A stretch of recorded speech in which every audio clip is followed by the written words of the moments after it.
All right, man. Let's talk about it. Let's talk about it. Raw on Netflix, year one. The good, the bad, and the ugly. All right. Now, I'm going to go with the good first. Okay. You do one, I do one. Okay, let's get it. I thought the good with Netflix is the time. Okay.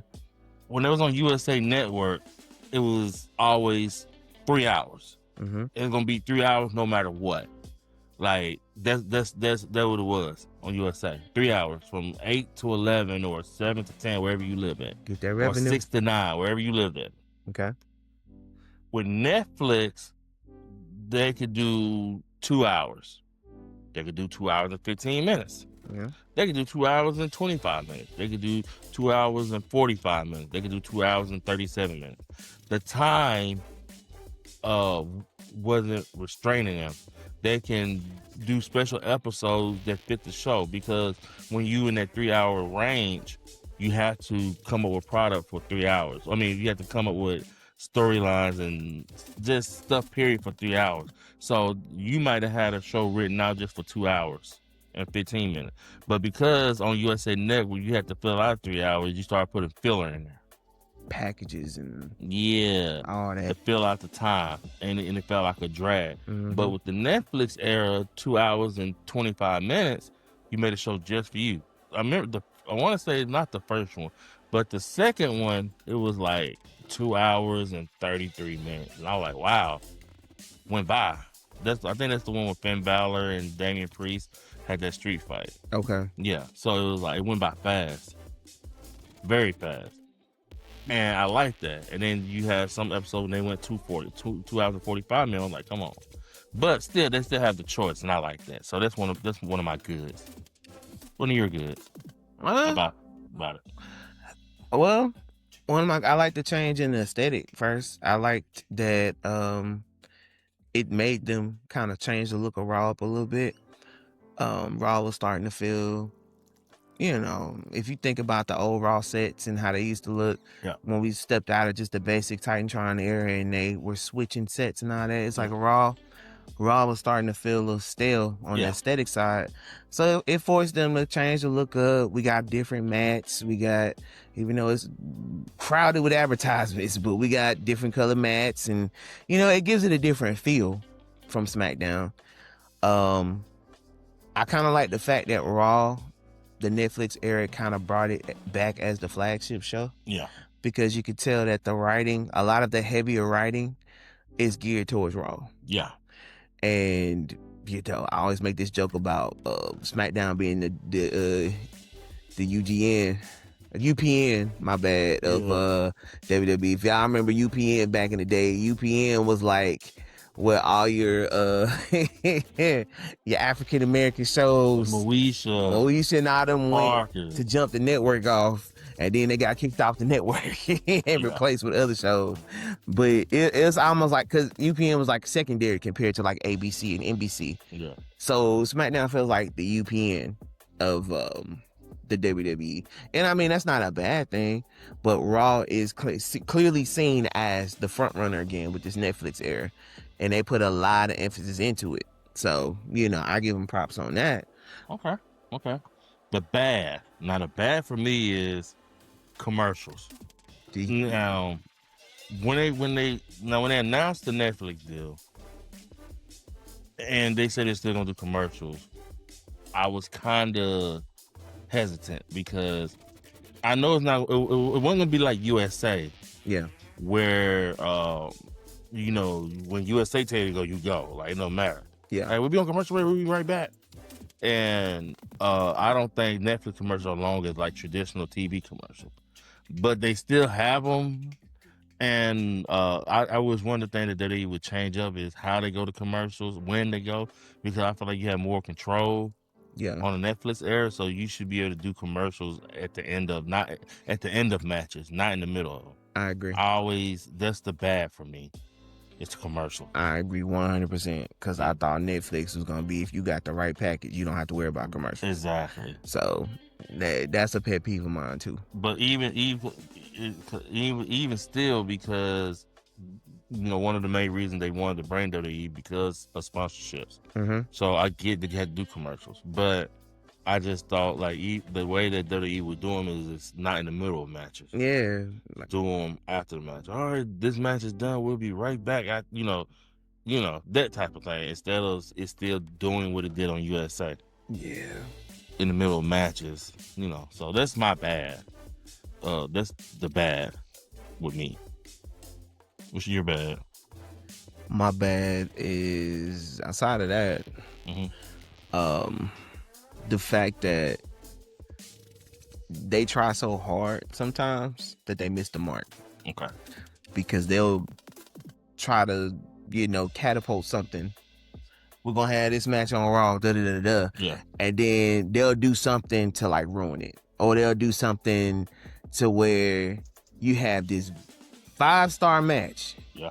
But we want this ending to be so epic that we're gonna ruin this 5-star match with the interference, and then it just it they falls. did a lot of that this year. Yeah, it's like it falls short. Interference which is going to my ugly, something else, but it's kind of in the same lane, but it's something else though. For my ugly, but my ugly. Uh-oh. I did my good, my bad. The ugly of Raw this year was if a faction was on that show, it was the same beatdown every single week. Either the faction beat you down or somebody came through and fended off the faction.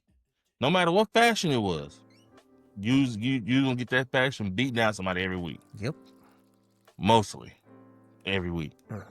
Either they're gonna beat down somebody or they'll be beating down somebody make the save, or that faction got beat up by the babyface at the end of the show. And it was always like, where you going? It was one of the three. And that was the ugly. And they relied too much on factions and the beatdown at the end of every Raw. That's my ugly. So it was very, very ugly. You don't know my ugly is? What's your ugly? Lack of star power. Woo! Like, you used to tune in to Raw, and this is... They had it on the first episode. They had it on the first episode. We had Blockbuster. Everybody. And that's the thing. Like, when you start off so high, fellas, that's like going on a date with a woman, and then you go and spend $500 to $1,000 that night, and then the next night you gonna take her out and y'all going to Burger King. She gonna be like, wait, what happened to the horse and carriage? What happened to Roof Chris? What happened to all that? Now we're going to Burger King tonight. I burnt all that on the first. Exactly. On the first go around. I'm broke, baby. Yeah, we're gonna have to do the value menu, my girl. Hey, but see, she ain't gonna want to hear that. Okay. And I feel like that's how a lot of fans felt, because you remember the viewership was so high for that first one because it had so much announced, and then it's like people expected that momentum to carry on week to week to week to week to week for the stories to lock them in or something, and it's like people were scrambling with the pens, and then you had people, you were starting to push in stars, and then you take them off, push them in stars, take them off. People were confused, like, what's going on? Like, is LA Knight getting it? Is Dom getting it? And you had folks getting behind certain people. Yeah. But it'd just be like, again, you want a reason to tune into the show. They shifted, like Cody Rhodes, for example. They put Cody Rhodes on SmackDown. Yeah. Cody Rhodes is, at this point, like the face of the company. He should be on Raw. He should be on Raw. And Roman Reigns. They did kind of put Roman Reigns on Raw, but how often is Roman Reigns there to be the face of Raw? Like, Seth, you are a workhorse. But Seth was pushed hard during this era as the face of Raw. And I hate to say it, he failed it once. And in my opinion, he failed it again. Because both times when Seth has been, because I mean, we're going to give it straight. Because Diesel gets it hard for the 95 era WWF. People say his was the worst. Him and Shawn, when they had their transitional time, they said those were some of the worst times in wrestling for that era. They did. So I'm going to give it to it straight. Seth, the character, it gets people locked in, it gets people laughing, gets people joking, but it's the face of the company. Every time they push Seth, because people's talking about 2019. Who was at the top in 2019? Seth Rollins. The Monday Night Messiah era. Seth Rollins on Raw. I mean, call it how it is, y'all. The guy is not, in my opinion, not the guy. And he was probably one of the ugliest parts overall when I say lack of star power, because you had a guy that y'all pushed as the guy that was not the guy, and everybody saw through it. And when his downfall happened, look how easily people turned on him. And I'm not talking about his faction. I'm talking about the fans who wanted to see him get taken down and lose that belt. Because y'all were clamoring for it. Don't act like you weren't. Y'all wanted that. Because I know I wanted it. Well, that was ugly. Yeah. That was a very big ugly. And you got CM Punk. Oh. But he was like, as far as this year goes, it was just, I don't know, because he was there, and he was there for a lot of important parts or good parts, but it's the same thing. Yeah. Like, it wasn't enough. Nah, man. CM Punk, he's definitely got his better years behind him. Yeah. You could tell, and not just his wrestling ability, just in the aura, because, you know, the pipe bomb was lightning in the bottle. That was, it was a perfect time, perfect storm, boom. And it's like, now he just kind of riding that wave. He still get the pops. Oh, yeah. Most definitely. But I don't think it's ever going to hit that height unless they just do something that just do jaw dropping. Yeah. Let him say something crazy or do something crazy.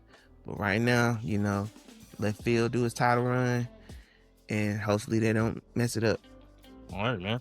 That was the Raw on Netflix year 1, the good, the bad, and the ugly. Let us know what you think, okay? Mm-hmm. All right. Let's talk about it. Let's talk about it.